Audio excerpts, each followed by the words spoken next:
तर मित्रांनो नमस्कार. आता संध्याकाळचे 6:30 वाजले आहेत. आपलं गोठ्यातलं सगळं काम आवरलेलं आहे. शेण, चारा, पाणी, धारा वगैरे सगळं बरोबर 6:30 वाजता आहे. बरोबर 3:30 वाजता आलो होतो मित्रांनो गोठ्यावर. आज तसं 6:30ला सगळं काम आवरलं. तसं अर्धा तास आज लेट झालेला आहे. एकटा होतो, आवरायला सगळा वेळ झाला मित्रांनो.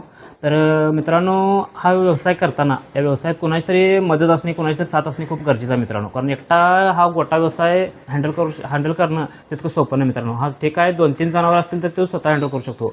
पण असा मोठा 10-12 जनावरांचा गोठा एकट्याने हँडल करू शकणं तितकं बोलणं इतकं सोपं नाही मित्रांनो. मी तुम्हाला का सांगतो मित्रांनो, तर का ह्या दूध व्यवसाय करताना मला माझ्या आईची माझ्या आईची या व्यवसायात जवळजवळ 50% मदत होती मित्रांनो. तर आई आज नसल्यामुळे गावी गेली आहे, त्यामुळं दिवसभर सकाळपासून मला एकट्यालाच सगळं काम करावं लागतं मित्रांनो.